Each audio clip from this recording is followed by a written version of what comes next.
राधे राधे दोस्तों, आज मैं आपके लिए लेकर आई हूँ आषाढ़ गुरु पूर्णिमा का व्रत कथा, महत्व एवं पूजा विधि। अगर आपको इस कथा का पूरा फल प्राप्त करना है और आपको इस कथा की पूरी जानकारी चाहिए तो इस वीडियो के अंत तक बने रहें और पूरी कहानी सुने। गुरु पूर्णिमा को आषाढ़ पूर्णिमा भी कहा जाता है। ऐसी मान्यता है कि इस दिन वेद व्यास जी के जन्मोत्सव के रूप में मनाई जाती है। गुरु पूर्णिमा के दिन पूजा पाठ और व्रत करने से व्यक्ति के जीवन में सुख समृद्धि आती है। साथ ही इस दिन अपने गुरुओं की पूजा करने का भी महत्व है। सबसे पहले वेदों की शिक्षा महर्षि वेद व्यास ने ही दी थी, इसलिए हिंदू धर्म में उन्हें प्रथम गुरु का दर्जा दिया गया है। यही वजह है कि गुरु पूर्णिमा को व्यास पूर्णिमा भी कहा जाता है। तो आइए वीडियो की शुरुआत करते हैं। हम सब मनुष्यों के जीवन निर्माण में गुरुओं की अहम भूमिका होती है। ऐसे में माना जाता है कि जिन गुरुओं ने हमें गढ़ने में अपना योगदान दिया है, उनके प्रति हमें कृतज्ञता का भाव बनाए रखना चाहिए और उसे जाहिर करने के दिन के तौर पर ही गुरु पूर्णिमा का त्योहार मनाया जाता है। हिंदू की परंपरा के मुताबिक आषाढ़ के शुक्ल पक्ष की पूर्णिमा पर गुरु पूर्णिमा का पर्व मनाया जाता है।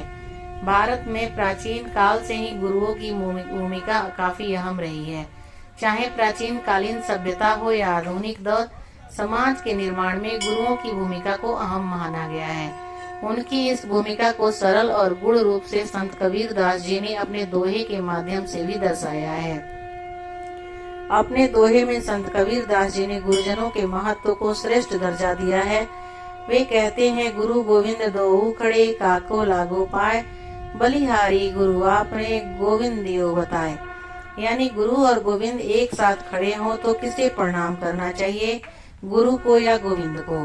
फिर अगली पंक्ति में उनका जवाब देते हैं। वे लिखते हैं, ऐसी स्थिति हो तो गुरु के चरणों में प्रणाम करना चाहिए, क्योंकि उनके ज्ञान से ही आपको गोविंद के दर्शन का सौभाग्य प्राप्त हुआ है।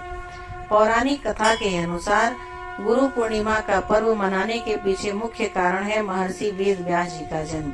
महर्षि वेद व्यास भगवान विष्णु के अंश के रूप में धरती पर आए थे। उनके पिता का नाम ऋषि पराशर और माता सत्यवती थी। उन्हें बाल्यकाल से ही अध्यात्म में काफी रुचि थी, जिसको पूरा करने के लिए उन्होंने अपने माता पिता से प्रभु दर्शन की इच्छा प्रकट की और वन में जाकर तपस्या करनी शुरू कर दी। लेकिन उनकी माता ने इस इच्छा को मना कर दिया। महर्षि वेद व्यास ने अपनी माता से इसके लिए हठ किया और अपनी बात को स्वीकार करा लिया। लेकिन उन्होंने आज्ञा देते हुए कहा कि जब घर का ध्यान आए तो वापस लौट आना। इसके बाद वेद व्यास जी तपस्या हेतु वन चले गए और वहां जाकर उन्होंने कठोर तपस्या की। इस तपस्या के पुण्य के तौर पर उन्हें संस्कृत भाषा में प्रवीणता हासिल हुई, जिसके बाद उन्होंने चारों वेदों का विस्तार किया, महाभारत कथा, 18 महापुराणों और ब्रह्मशास्त्र की रचना की। उन्हें वरदान प्राप्त हुआ। ऐसे कहा जाता है कि किसी न किसी रूप में हमारे बीच महर्षि वेद व्यास जी आज भी उपस्थित हैं। इसलिए हिंदू धर्म में वेद व्यास भगवान के रूप में पूजे जाते हैं। आज भी वेदों का ज्ञान लेने से पहले महर्षि वेद व्यास का नाम सबसे पहले लिया जाता है। पौराणिक कथाओं के मुताबिक जगत गुरु भगवान शिव जी ने इसी दिन से सब ऋषियों को योग सिखाना शुरू किया था। आधुनिक दौर में गुरु पूर्णिमा का त्योहार भारत ही नहीं बल्कि नेपाल और भूटान में भी बड़े पैमाने से मनाया जाता है। बौद्ध धर्म को मानने वाले गुरु पूर्णिमा भगवान बुद्ध की याद में मनाते हैं। इनकी मान्यता के मुताबिक भगवान बुद्ध ने इसी दिन सारनाथ में अपना पहला उपदेश दिया था। मान्यता है कि इसके बाद ही बौद्ध धर्म की शुरुआत हुई थी। जब तक गुरु की कृपा प्राप्त नहीं होती दोस्तों, तब तक कोई भी मनुष्य अज्ञान रूपी अंधकार में भटकता हुआ माया मोह के बंधनों में बंधा रहता है। उसे मोक्ष नहीं मिलता। गुरु के बिना उसे सत्य और असत्य के वेद का पता नहीं चलता, उचित और अनुचित का ज्ञान नहीं होता। गुरु पूर्णिमा पर यदि आप किसी कारणवश सत्यनारायण भगवान की कथा नहीं करा पा रहे हैं, तो सामान्य विधि विधान से भगवान विष्णु की पूजा करने से भी शुभ फल की प्राप्ति होती है। भगवान विष्णु की पूजा में तुलसी, धूप, दीप, गंध, पुष्प और पीले फल चढ़ाएं और श्री हरि का स्मरण करें और मनोकामना याद करें। भक्ति भाव के साथ पूजा करें। पूजा के उपरांत भगवान को विभिन्न प्रकार के पकवानों का भोग लगाएं और प्रसाद वितरण करें। गुरु पूर्णिमा धार्मिक मान्यताओं के अनुसार आज के दिन व्रत कथा सुने बिना पूजा अधूरी रह जाती है। गुरु पूर्णिमा आषाढ़ की पूर्णिमा को ही क्यों मनाया जाता है? आषाढ़ की पूर्णिमा को यह पर्व मनाने का उद्देश्य है कि जब तेज बारिश के समय काले बादल छा जाते हैं और अंधेरा हो जाता है, तब गुरु उस चंद्र के समान है जो काले बादलों के बीच से धरती को प्रकाशमान करते हैं। गुरु शब्द का अर्थ ही होता है तम का अंत करना या अंधेरे को खत्म करना। प्रति वर्ष आषाढ़ मास की पूर्णिमा गुरु पूर्णिमा के रूप में मनाई जाती है। गुरु पूर्णिमा का भारतीय संस्कृति में विशेष महत्व है। हमारे यहाँ गुरु का स्थान ईश्वर तुल्य ही नहीं बल्कि उनके ऊपर रखा गया है। लेकिन ऐसी कौन सी व्यवस्था है कि आषाढ़ पूर्णिमा को ही गुरु पूर्णिमा मनाई जाती है? प्राकृतिक रूपक की दृष्टि से दर्शन कहता है कि जब वर्षा ऋतु में घनघोर काले मेघ छा जाते हैं और वातावरण में प्रकाश कम हो जाता है, ऐसे में हमें गुरु के ज्ञान रूपी प्रकाश की आवश्यकता होती है। हमारी उत्सव धर्मी संस्कृति में सर्वाधिक उत्सव वर्षा ऋतु के 4 महीनों में ही आते हैं। इन 4 महीनों को चतुर्मास कहा जाता है। इस काल में गुरु के सानिध्य में रहने का विशिष्ट अर्थ है।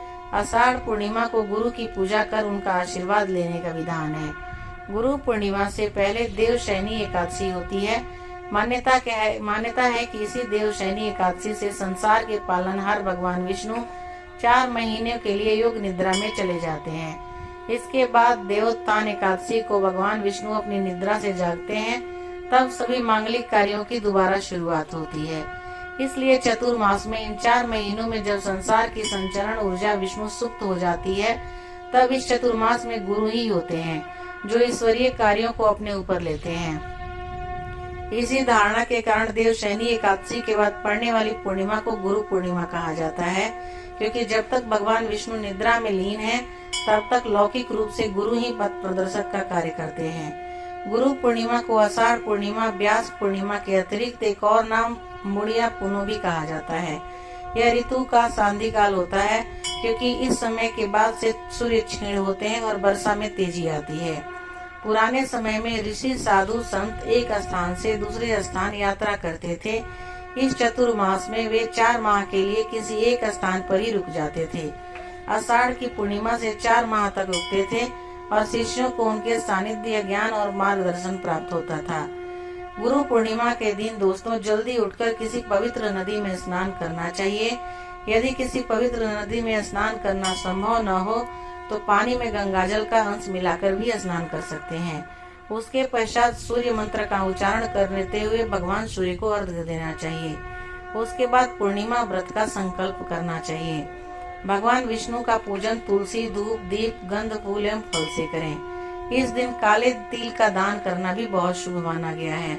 पूजा के दौरान सत्यनारायण भगवान का कथा का पाठ का श्रवण करना चाहिए। साथ ही इस दिन गरीब और ब्राह्मणों को भोजन कराने से विशेष पुण्य की प्राप्ति होती है। इसलिए यदि संभव हो तो ब्राह्मण एवं जरूरतमंदों को भोजन कराएं। गुरु पूर्णिमा के खास मौके पर आप भी महर्षि वेद व्यास की पूजा करें और उनकी कुछ अहम बातों को जरूर जानें, जिनका प्रभाव आपके आने वाले भविष्य को बेहतर बना सकता है। उम्मीद है दोस्तों कि आपको मेरा ये आर्टिकल या वीडियो पसंद आया होगा। इसी तरह के अन्य वीडियो को देखने और सुनने के लिए मेरे वीडियो सेक्शन में के कमेंट में जाके कमेंट जरूर करें और मेरे चैनल के साथ जरूर जुड़ें। अगर मेरे चैनल को अभी तक सब्सक्राइब नहीं किया है तो जरूर सब्सक्राइब करें, लेकिन अगर सब्सक्राइब कर लिया है तो दोबारा सब्सक्राइब बटन को न दबाएं।